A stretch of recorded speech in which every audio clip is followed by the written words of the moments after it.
Bismillahirrahmanirrahim.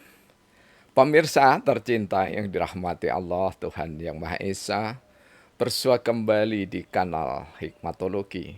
Monolog sederhana mengajak diri kita masing-masing berpikir kian melembut, cerdas, dewasa, bijaksanakan hati nurani berdasar kitab suci agama kepercayaan yang kita yakini.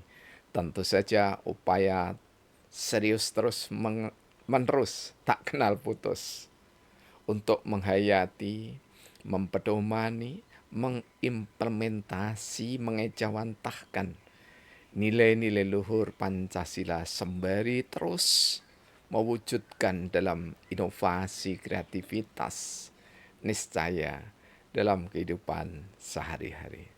Pemirsa, jika Anda mengikuti pembuka kanal Hikmatologi kali ini, yakni adalah suasana hujan.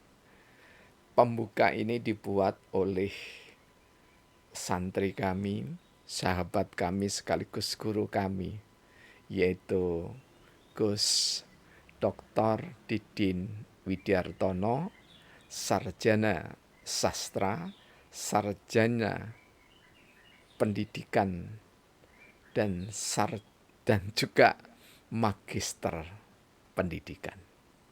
Beliau sehari-hari sebagai ketua program studi pasca sarjana strata 2 dan strata 3 di Universitas Negeri Malang.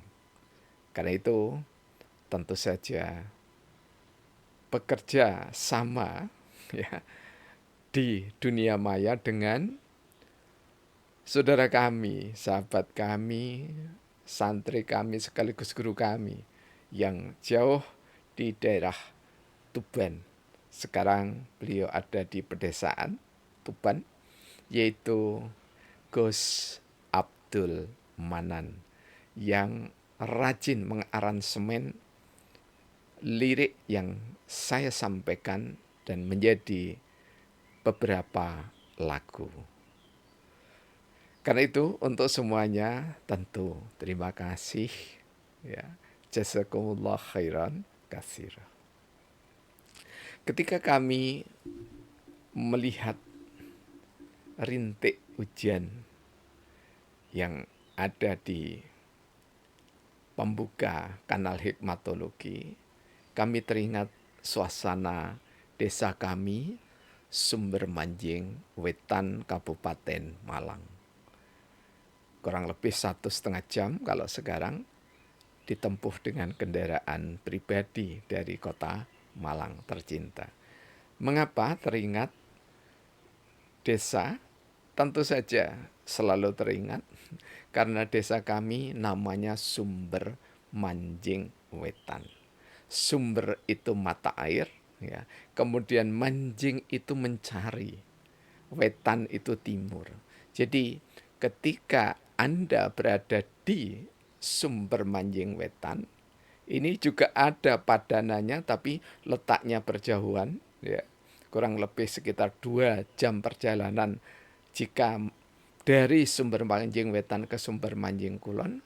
Dua-duanya oleh Allah ditakdirkan cukup sulit untuk mendapatkan air bersih di kedalaman tanah atau di sumur. Lebih dari itu tidak ada sungai yang mengalir. Ya, sehingga ketika kami mudik kemarin, di hari pertama aman, hari kedua aman. Begitu menginjak hari ketiga, maka tidak aman karena sudah mulai mandinya mengungsi, ya, mencari saudara yang ada sumurnya. Di hari Kamis ini, ya kami cukupkan di situ. Di hari Kamis ini kita berbicara tentang tauhid. Ya. Tentu saja yang melatari kehidupan kami patut diungkap karena lazimnya seorang peneliti grounded atau setidaknya peneliti kualitatif, diri sang peneliti, jadi diri kami ini adalah informan utama, ya, sumber informasi pertama dan utama. Karena itulah diri informan, ya, sang peneliti niscaya kejujurannya harus teruji sehingga intersubjektivitas itu tetap menjunjung tinggi peradaban yang berbasis pada kebenaran. Karena itulah kami perlu sampaikan bahwa kapan seorang Indarwanto kecil dikenalkan tauhid. Jadi mbah kami, jadi kami sejak usia 2 tahun lebih beberapa bulan itu ditinggal hijrah bapak ibu saya ketika adik saya lahir yang kedua. Ya. Jadi kami hidup bersama Mbah Jo Ngatemin dan Mbah Kanimah. Kedua-duanya, mohon maaf, buta huruf, ya, tidak bisa membaca dan menulis, tetapi bisa membaca Al-Quran. Meski tidak bisa membaca dan menulis, namun sangat cerdas dalam berhitung. Bahkan kami sampai dengan beliau berdua meninggal dunia, dalam berhitung angkat topi, angkat tangan, hormat. Karena apa? Mbah kami berdua berhitung mulai dari yang kecil sampai dengan yang besar. Ya, jadi mulai dari pembelian atau kulaan, karena mbah kami pedagang di samping petani.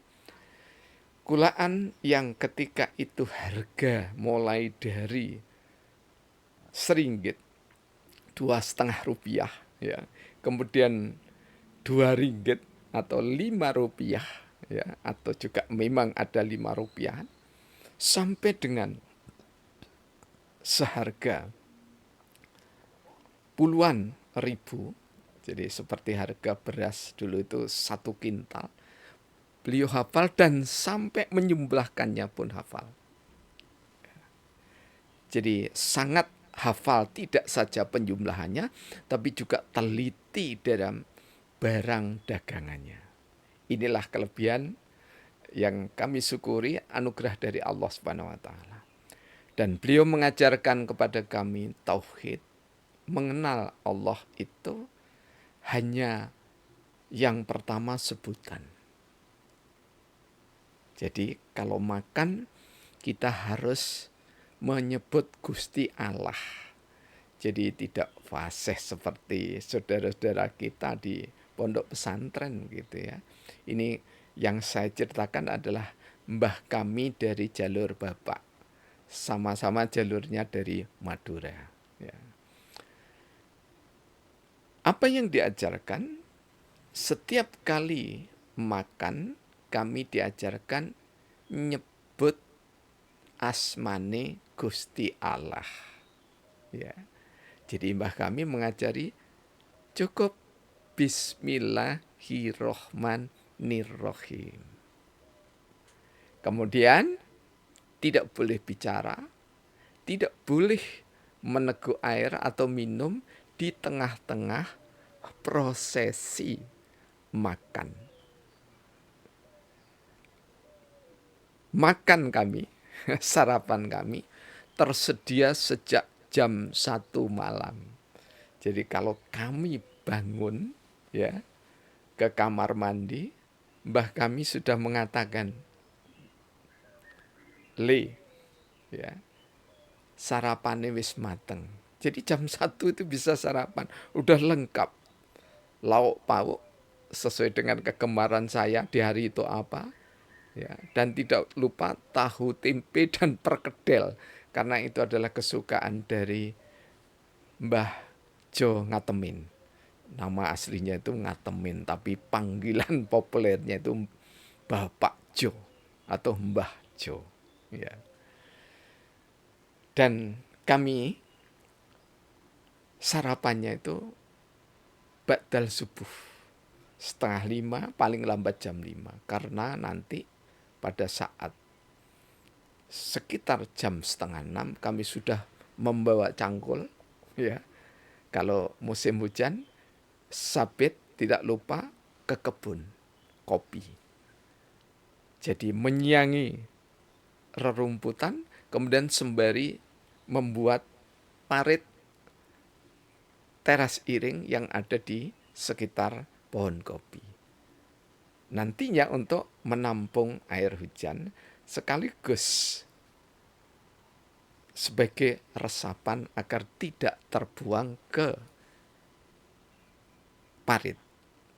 Nah, apa yang dikenalkan tauhid setelah makan, maka Mbah kami mengajari, jika melihat Sumariwing karya wangi kembangi kopi. Ya, Sumariwing itu adalah nama dari kembang atau bunga kopi. Cemlorot kaya saluko. Jadi apa itu berderet-deret seperti saluko, itu kilo emas begitu ya. Jadi emas putih itu nampaknya ya.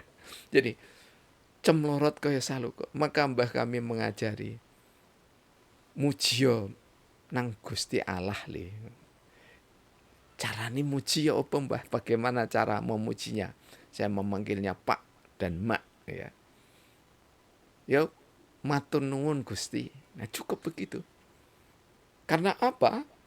Ilmu pengetahuan agama dari mbah kami ya berdua yang kami ikuti itu terbatas pada ajaran-ajaran yang disampaikan oleh para kiai, dan alhamdulillah kiai-kiai itu adalah ponakan-keponakan dari Yai Sarkawi, yaitu bapak dari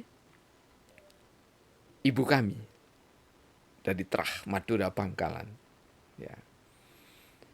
Jadi ada Kiai Nur Rahmat yang paling dekat dengan rumah kami. Beliaulah yang mengajari indahnya tauhid. Dan di dalam bertauhid, wong nek wis wani nyebut Gusti Allah kudu apik karo wong liya li. Jadi kalau kita sudah berani menyebut Gusti Allah, ya, maka harus menghargai sesama, terutama sopan santun kepada orang tua dan orang-orang yang lebih tua.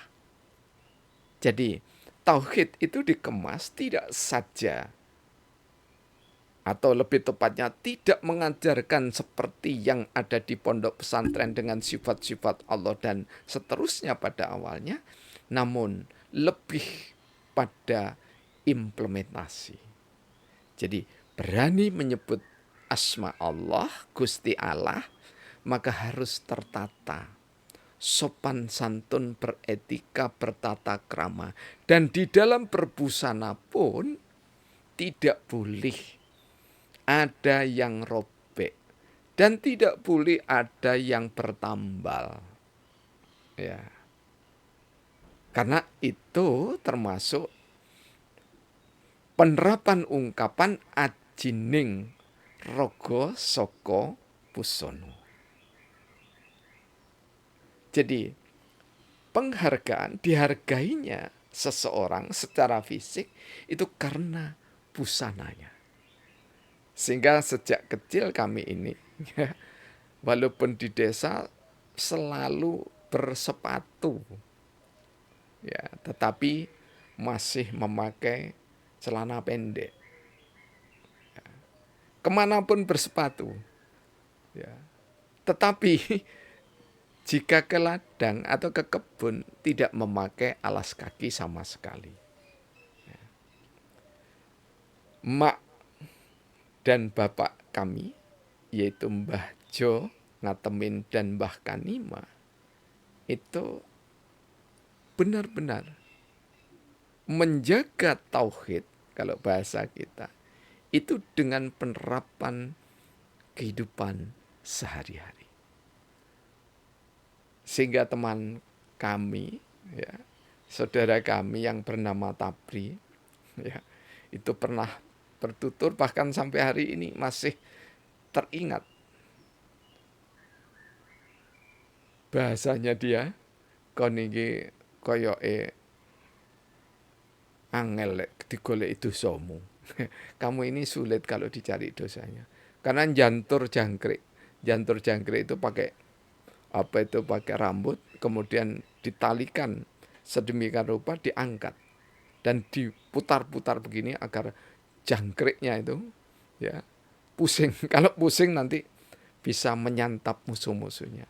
Kami sejak kecil sampai dengan hari ini dan mudah-mudahan selanjutnya sampai kapanpun tidak pernah, ya, bahkan adu jangkrik itu hanya menonton saja.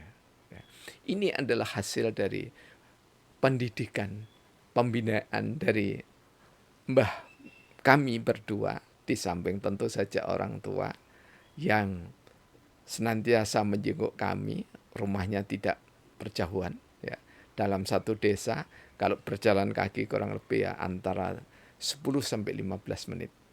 Ya. Jadi kami bersyukur dididik oleh mbah, dua-duanya buta huruf namun tidak buta Al-Quran, ya. Kemudian mengindahkan tauhid. Karena itulah dalam riset kualitatif, ya, menghargai informan, ya, seperti yang kami ceritakan ini adalah keniscayaan. Mengapa? Karena kita tidak akan pernah bisa lepas dari akar kebajikan yang pernah ditanamkan ketika kita kecil dulu. Buahnya baru ketika remaja, muda atau pemuda sampai dengan kita berumah tangga. Jadi tentu saja Gayung Bersambut nantinya kelas 4 SD baru dapat pendidikan agama Islam, ya, tapi waktu itu kelas 4 tidak disebut pendidikan, tapi hanya cukup agama Islam, ya. Tapi tentu saja nanti kisah-kisah yang lainnya. Terima kasih atas segala perhatian, dan bagi peneliti kualitatif, kisah-kisah nyata adalah data yang memiliki ruh, yang memiliki power, yang memiliki kekuatan. Dan kekuatan itu selalu berbasis dari cinta dan kasih sayang. Manakala didikan meskipun dilakukan oleh mbah buyut kita, orang tua kita yang paling sederhana, karena disampaikan dengan dari kedalaman hati, ketulusan hati, maka insya Allah membekas sampai kita dipanggil oleh Ilahi dalam umur panjang berkah yang bermanfaat. Karena manusia baik dalam proses maupun akhir hidupnya, yang dibutuhkan adalah khairun nas anfa'uhum linnas. Manusia yang baik adalah manusia yang bermanfaat baik kepada sesama manusia. Terima kasih atas perhatiannya. Mohon maaf jika ada kekhilafan. Alhamdulillahirabbil alamin.